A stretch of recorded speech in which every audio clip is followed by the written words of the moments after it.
এদিকে তারেক রহমানকে সরাসরি চ্যালেঞ্জ করলেন শেখ হাসিনা। শেখ হাসিনার বক্তব্য শুনে একই কাণ্ড ঘটালেন প্রধানমন্ত্রী তারেক রহমান। খেলা শুরু হয়ে গেছে আওয়ামী লীগের। প্রথমে থাকা ভিডিও ক্লিপগুলো দেখেই বুঝতে পেরেছেন আজকের ভিডিওটি কতটা গুরুত্বপূর্ণ হতে যাচ্ছে এবং কোন বিষয়ের দিকে ইঙ্গিত করছে। তাই আজকের ভিডিওটি দেখলে বাংলাদেশের রাজনৈতিক সর্বশেষ পরিস্থিতি সম্পর্কে খুবই গুরুত্বপূর্ণ কিছু তথ্য পেয়ে যাবেন। ধৈর্য ধরে সম্পূর্ণ ভিডিওটি দেখার অনুরোধ রইল। তার আগে ছোট করে একটি অনুরোধ, আপনারা যদি এ ধরনের রাজনৈতিক ভিডিওগুলো দেখতে পছন্দ করে থাকেন অবশ্যই চ্যানেলটি সাবস্ক্রাইব করে পরবর্তী ভিডিওটি সবার আগে পাওয়ার জন্য বেল আইকনটি অল করে দিবেন। চলুন দর্শক, কথা না বাড়িয়ে একটি লাইক দিয়ে একে একে সেই ভিডিওগুলো দেখে আসি। শেখ হাসিনার বক্তব্য শুনে একই কাণ্ড ঘটালেন প্রধানমন্ত্রী তারেক রহমান। খেলা শুরু হয়ে গেছে আওয়ামী লীগের। আওয়ামী লীগের ভাইরা, আল্লাহর কাছে লক্ষ কোটি শুকরিয়া আদায় করুন। আজ গ্রাম থেকে শহর, শহর থেকে বন্দর, বাংলাদেশের প্রত্যেকটা গ্রামে, প্রত্যেকটা অঞ্চলে শেখের বেটির জয়গান। Foreign correspondence club of India আয়োজিত সংবাদ সম্মেলন থেকে এলো এক বিস্ফোরক ঘোষণা। শেখ হাসিনা বললেন, আমি দেশে ফিরবই। প্রশ্ন হলো, দিল্লি থেকে শেখ হাসিনা আসলে কি বার্তা দিতে চাইলেন? বাংলাদেশের এখন প্রয়োজন আওয়ামী লীগের প্রত্যাবর্তন। শেখ হাসিনার লাইভ সংবাদ সম্মেলনে হঠাৎ যুক্ত হলেন তারেক রহমান। শেখ হাসিনার বক্তব্য মনোযোগ দিয়ে শুনলেন, তার প্রমাণ আপনাদেরকে আমি দিচ্ছি। শুধু তারেক রহমান নয়, অনেকেই সেই বক্তব্য শুনেছেন, তারও স্ক্রিনশট আমি আপনাদেরকে দেখাচ্ছি। দেখেন, সিদ্ধান্ত নিয়েছি, যাব তো যাবই, সরকার কি করবে সেটা সরকার ভাবুক। যখন শেখ হাসিনা নিজের মুখেই কথা বললেন, ফেরার কথাটা বললেন এবং তার কথাটা সবাই শুনে ফেললাম আমরা, বা উনি যখন এই সংবাদ সম্মেলন করছেন তখন আমরা তো দেখেছি যে মাননীয় প্রধানমন্ত্রী তারেক রহমান তিনিও যুক্ত হয়ে সংবাদ সম্মেলনটা দেখেছেন। এটা আমার কাছে খুব ভালো লেগেছে। আওয়ামী লীগের ভাইরা, আল্লাহর কাছে লক্ষ কোটি শুকরিয়া আদায় করুন। আজ গ্রাম থেকে শহর, শহর থেকে বন্দর, বাংলাদেশের প্রত্যেকটা গ্রামে, প্রত্যেকটা অঞ্চলে শেখের বেটির জয়গান। তিনটা ছবি দেখাবো মাত্র, হাতে অনেকগুলো ছবি আসছে, এত দেখাইতে পারবো না। এই যে ছবিটা দেখেন, এটা একটা চায়ের দোকানের দৃশ্য, চা বিক্রি করে তার দোকানের টেলিভিশন। এই যে আরেকটা ছবি একটু দেখেন, এটাও চায়ের দোকানের দৃশ্য। এই দেখেন, এইটা আরেকটা ছবি, চায়ের দোকানের দৃশ্য।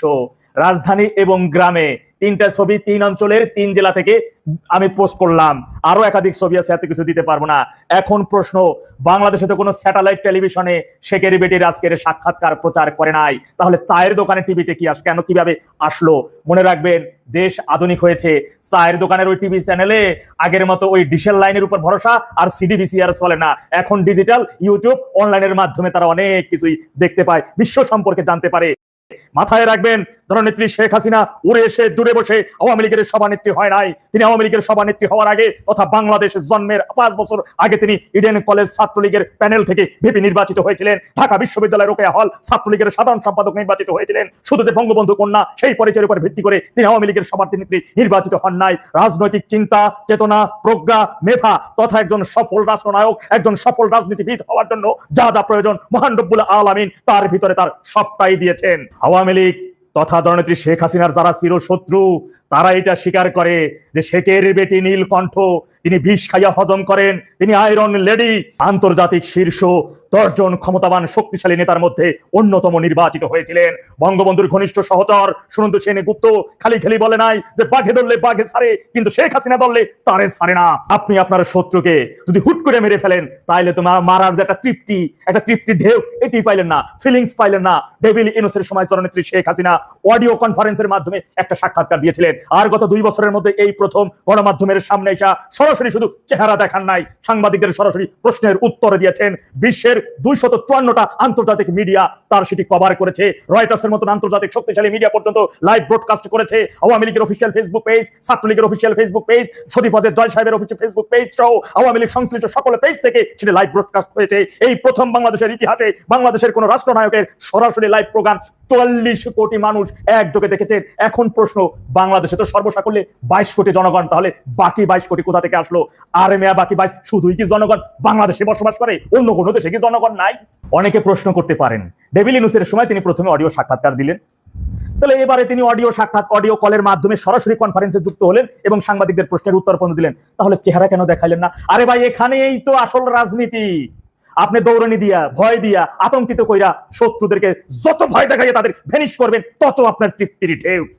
দেখেন নাই ফেসিস্ট তারেক সরকার সহ বাংলাদেশের সকল গণমাধ্যমের টেটু চাইপা ধরছে শেখ হাসিনার এই লাইভ যদি কেউ ব্রডকাস্ট করে তাহলে তাদের বিরুদ্ধে ব্যবস্থা নেওয়া হবে। অন্যদিকে ফেসিস্ট তারেক নিজেই সুপিসারে সেই লাইভ প্রোগ্রামে এসে অ্যাটেন্ড হয়েছে, তিনি শুনতেছেন কি বলতেছে, কি হুঙ্কার দিতেছে। এই যে আমি একটা পানি দেখাইছি, এই পানিটা আপনি খুব তাড়াহুড়া করে খাবেন, দেখবেন মজা পাবেন না। এই পানির মধ্যে কি স্বাদ, একটু আস্তে ধীরে ধীরে খাইয়ে দেখেন কি স্বাদ। শত্রুরে ভয় দেখাইয়া ধাওয়াইয়া দৌড়ানি দিয়া আস্তে আস্তে করে ভেনিশ করে দেখেন তার মধ্যে একটা আলাদা কি মজা। শেখেরি বেটি শুধু চেহারা না দেখাইয়া আন্তর্জাতিক মিডিয়াতে সরাসরি একটা সাক্ষাৎকার দিয়েছেন। এতে এই ফেসিস্ট তারেক সহ স্বাধীনতা বিরোধী রাজাকারের বাচ্চা জুলাই জঙ্গিদের একবারে ঘাম ছুটে গেছে। কোন দিক দিয়ে কি করবে না জানি কি হইয়া বসে, এই জন্য দিক বিদিক ছুটতেছিল। এতটুকু সাক্ষাৎকারে গ্রাম থেকে শহর, পাড়া থেকে মহল্লা, প্রত্যেকটা মানুষ কোথায় ইউটিউব আছে, কোথায় ফেসবুক আছে সেখানে যায়। যার কাছে স্মার্টফোন নাই, বাটন ফোন, তিনি চলে গেছেন দোকানে। কোন দোকানে অনলাইন আছে, ইন্টারনেট আছে, ইউটিউব চলে, এই শেখ হাসিনার সাক্ষাৎকার চলে। আমি খালি শুনুম, রেডিওর মতো শুনুম। মনে রাখবেন ৭১-এর ২৬শে মার্চ বঙ্গবন্ধুর শুধু অডিওর একটা ভাষণ, আজ থেকে বাংলাদেশ স্বাধীন। যত সময় তোমরা চূড়ান্ত স্বাধীনতা অর্জন করতে না পারবে তত সময় পর্যন্ত হানাদার বাহিনীদের বিরুদ্ধে জীবন প্রাণ দিয়ে লড়াই সংগ্রাম চালিয়ে যাবে। এই ডাকে দেশের ৭.৫ কোটি বাঙালি রাস্তায় ঝাঁপিয়ে পড়েছিল। আজকে তদ্রুপ ভাবে শেখেরি বেটির একটা অডিও কলের জনগণকে যেভাবে ফুটে উঠছে, জনগণের মধ্যে এখন শুধু জননেত্রী শেখ হাসিনারই জয়গান, আর এর মধ্যেই শুধু শত্রু পক্ষের ঘাম ছুটে গেছে। মহাপ্রলয় আসছে, প্রস্তুত থাকেন। নভেম্বর হেডলাইন, ডিসেম্বর হবে ডেডলাইন। এমনকি ছেলেবেলা তার আগে অনেক কিছু ঘটে যাইতে পারে, সম্ভাবনা কিন্তু আছে। ভাইরা আমার, প্রস্তুত থাকতে হবে, লড়াই হবে, মহা লড়াই ইনশাল্লাহ।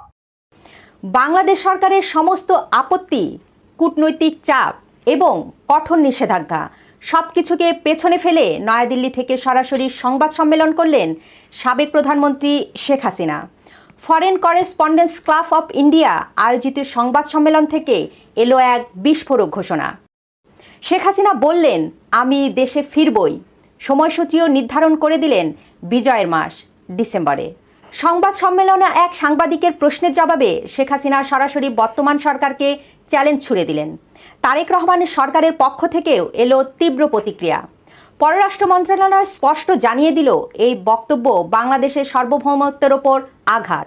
প্রশ্ন হলো, দিল্লি থেকে শেখ হাসিনা আসলে কি বার্তা দিতে চাইলেন?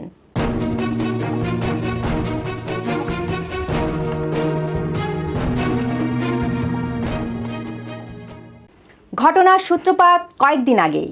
দিল্লির ফরেন করেসপন্ডেন্স ক্লাবে শেখ হাসিনার এই কর্মসূচি নিয়ে তারেক রহমান সরকারের পক্ষ থেকে ক্রমাগত আপত্তি জানানো হয়েছিল।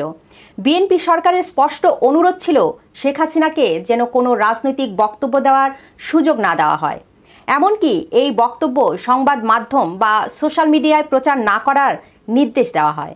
কিন্তু নয়াদিল্লি অবস্থান নেয় সম্পূর্ণ ভিন্ন। ভারত সরকারের পক্ষ থেকে স্পষ্ট জানিয়ে দেওয়া হয়, এই অনুষ্ঠানে শেখ হাসিনার উপস্থিতিতে তাদের কোনো আপত্তি নেই।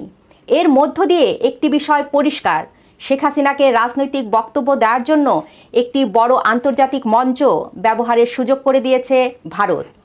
আর এই সিদ্ধান্ত স্বাভাবিকভাবেই ঢাকা ও দিল্লির মধ্যে নতুন করে উত্তাপ ছড়িয়েছে।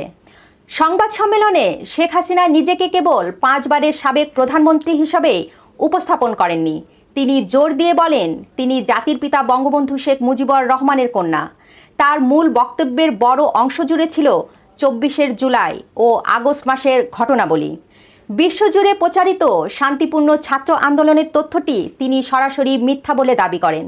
শেখ হাসিনার মতে 2018 সালে তার সরকারি কোটা বাতিল করে। 2024 সালে আদালত তা পুনর্বহাল করলে সরকার আপিল করে।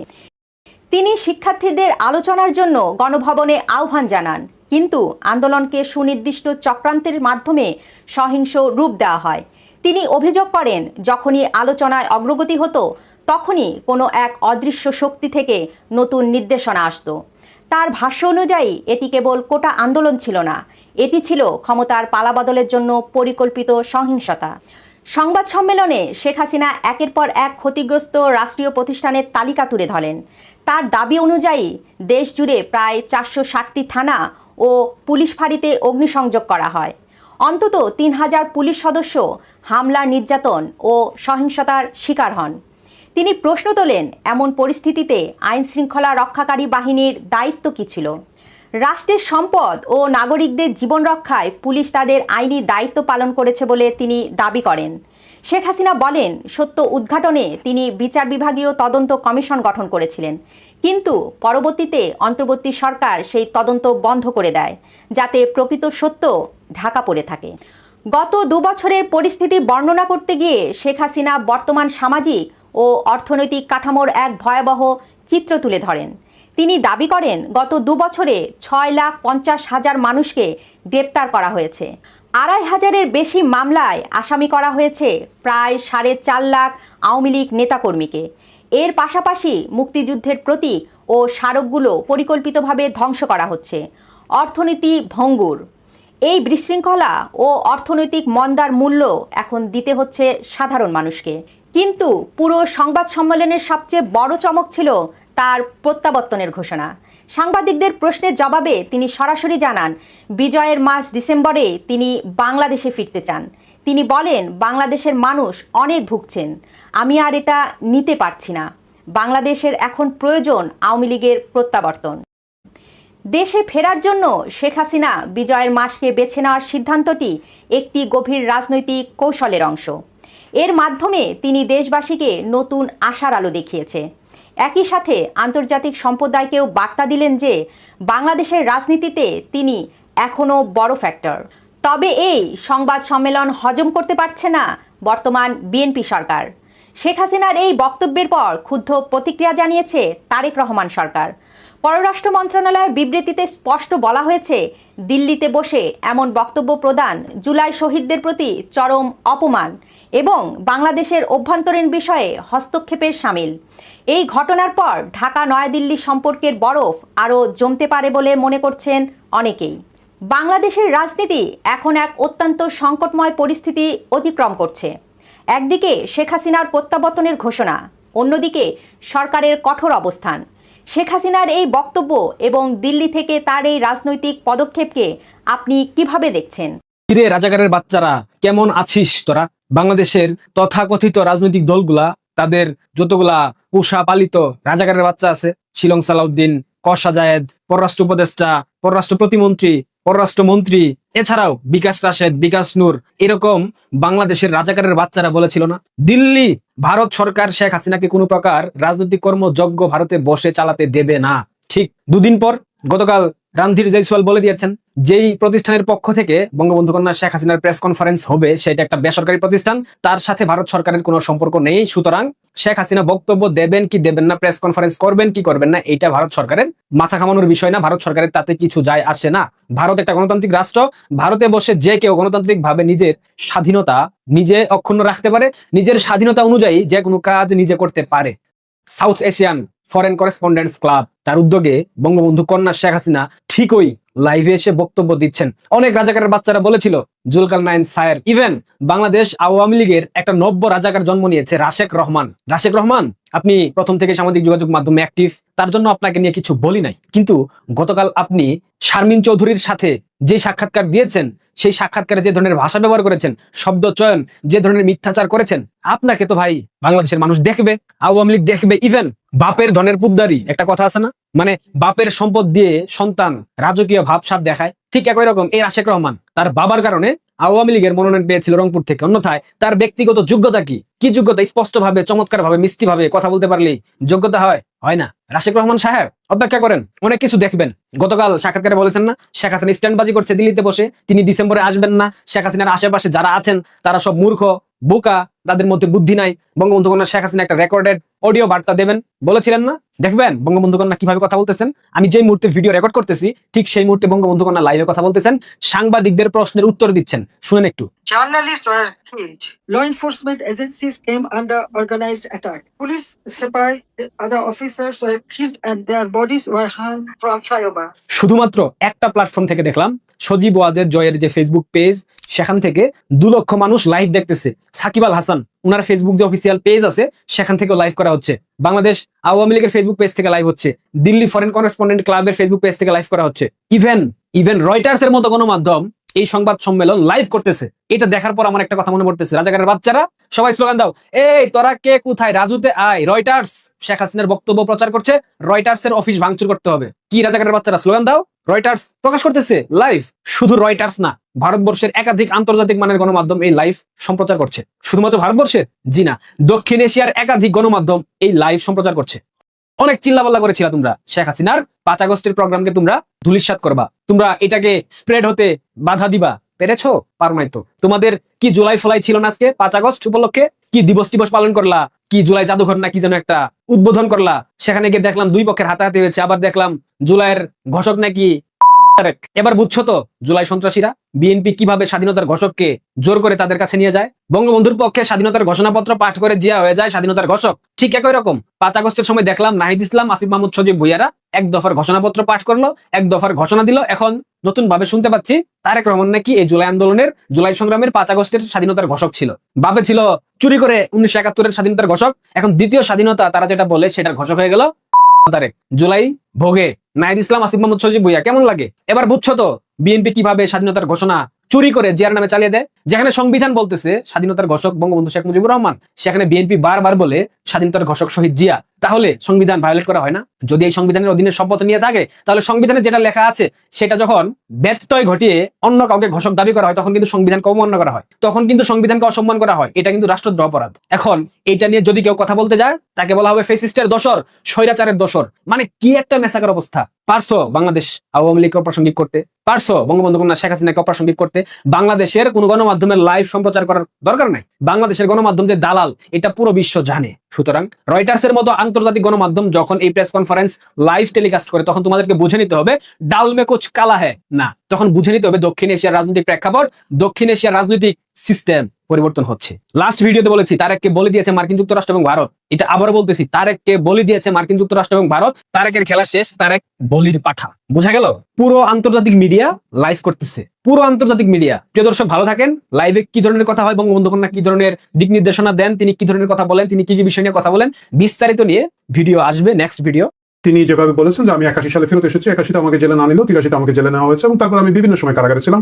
সুতরাং বর্তমানে যে বিএনপি সরকার যেটা আছে, তারা কি করবেন না করবেন সেটা শেখ হাসিনা ভাবছেন, এবং সেটা যদি তিনি না ভেবে থাকেন, তিনি যে কথাটা বলতে চাচ্ছে আমার যা হবার হোক, আমি বাংলাদেশে ফিরবো। গোটা এই প্রেস মিট যেটা আসলে সাধারণ মানুষের কৌতূহল এবং আগ্রহের জায়গা হওয়ার কথা ছিল না, কিন্তু যেভাবে দর্শক আমরা দেখলাম অনলাইনে হয়েছে, এবং এটা আগামী কয়েকদিন আরো বাড়বে, কারণ অনেকে দেখতে পারে না। আমার মতো লোক যারা কামলা দিয়ে খায়, বিদেশের মাটিতে চাকরি বাকরি করে, আমরা তার অফিস ফেলে দিয়ে দেখতে পারি না, তারা দেখছেন এবং আগামী 2-3 দিন এরা দেখবেন। সবকিছু মিলে মনে হচ্ছে যে শেখ হাসিনার পর্ব শেষ, আওয়ামী লীগের পর্ব শেষ বলে যারা আশা করছিলেন, যারা বিশ্বাস করছিলেন এবং যারা পরস্পরকে সান্ত্বনা দিচ্ছিলেন, তারা সকলেই এখন তাদের কপালে একটু ভাঁজ পড়বে, তারা ভুরু কুচকাবেন এবং তারা টেনশনে পড়বেন। কারণ 2 কোটি মানুষ যদি শেখ হাসিনার এই আলোচিত প্রেস কনফারেন্সটি প্রথম দিনই দেখে থাকেন, এর মানে হচ্ছে শেখ হাসিনার প্রতি, আওয়ামী লীগের প্রতি এবং আওয়ামী লীগ কি করতে চায়, শেখ হাসিনা কি করতে চান, এটার প্রতি মানুষের আগ্রহ, কৌতূহল এবং উৎসুক দৃষ্টিভঙ্গি সবসময় বজায় ছিল, বজায় আছে, এবং এটা যতক্ষণ থাকবে ততক্ষণ একটা লিডারের রাজনীতি থাকবে, একটা দলের রাজনীতি থাকবে। সুতরাং আওয়ামী লীগের রাজনীতি, শেখ হাসিনার রাজনীতি আগামীতে তো দুর্বল হচ্ছেই না, আরো বেশি স্ট্রং হবে বলেই একটা সিগন্যাল এই প্রেস কনফারেন্স থেকে পাওয়া গেল। দেখা যাক শেখ হাসিনা ডিসেম্বর বা তার আগে যদি ফিরে আসেন, তখন বাংলাদেশের রাজনীতি কি পরিমাণ উত্তাল হয়। বাংলাদেশের এই মুহূর্তে যে রাজনীতি আছে, সেই রাজনীতি একেবারে উলটপালট হয়ে যাবে। এবং আমি দেখলাম যে অনেকেই, ইনক্লুডিং আমাদের নজরুল ইসলাম স্যার, আপনারা চিনবেন হয়তো, আসিফ নজরুল নামে, তিনি বলছেন আবার রাস্তায় নামবো। সো এরাও রাস্তায় নামবে এবং পরের বার কি হয় না হয় সেটা আসলেও যতক্ষণ ঘটবে না ততক্ষণ বলা বেশ মুশকিল। বাংলাদেশের রাজনীতির উত্থান পতন যাই হয়ে থাকুক, শেখ হাসিনা তার ভাষাভঙ্গি দিয়ে, মুখে না বললেও ভাষাভঙ্গি দিয়ে আজকে যেটা বললেন যে তিনি আনস্টপেবল, এবং আওয়ামী লীগ ফিরে আসার সর্বাত্মক চেষ্টা তারা করবেই। বাংলাদেশের রাজনীতি কোথায় যায় সেটা দেখার জন্য তাই আমাকে আপনাকে আরো কিছুদিন অপেক্ষা করতে হবে। এই ভিডিওগুলো দেখছিলেন, এ সম্পর্কে আপনাদের মতামত কমেন্টে লিখে পাঠাবেন। ভিডিও ভালো লাগলে চ্যানেলটি সাবস্ক্রাইব করে আমাদের সাথেই থাকতে পারেন। এতক্ষণ